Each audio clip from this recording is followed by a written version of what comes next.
दूसरे नंबर का जो स्टाइल होता है वो डेमोक्रेटिक स्टाइल कहलाता है, यानी मिलजुल कर बात करना, मिलजुल कर फैसले करना। ये वो वालिदैन होते हैं जो बच्चों को इंतखाब की आजादी, पावर ऑफ चॉइस देते हैं। कहीं जाना है घूमने, डिस्कस कर लेते हैं 3-4 ऑप्शन बच्चों से कि हम यहाँ जाना चाहते हैं, ये आइडिया कैसा है। यानी वहां पे क्या बात हो रही थी कि जो मैं कह रहा हूँ वो करना है, यहाँ पे क्या है कि जो हम मिल के डिसाइड करेंगे वो होगा। ऐसे वालिदैन बच्चों के लिए बहुत सपोर्टिव एनवायरनमेंट क्रिएट करते हैं।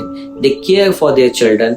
अगर बच्चा स्टडीज में, लेट सपोज कि वो स्टडी में कहीं फंसा हुआ है, तो ये डिस्कस करते हैं कि परेशानी किस जगह पर। ये नहीं कहते कि जी तुम्हारा तो इंटरेस्ट ही नहीं है, तुम तो जाओ मोबाइल में लगेगा, तुम तो खेलते हो। वो उसकी शख्सियत के कमजोर पहलू हैं, वो उसको हाईलाइट नहीं करते, बल्कि वो बोलते हैं कि अच्छा बैठो, बताओ कि कहाँ पे क्या प्रॉब्लम आ गई है। ये जो होते हैं ना डेमोक्रेटिक वाले, ये सोल्यूशन ओरिएंटेड होते हैं। ये पहले जो है एक ही करते हैं और उससे बात करते हैं, सोल्यूशंस निकालते हैं।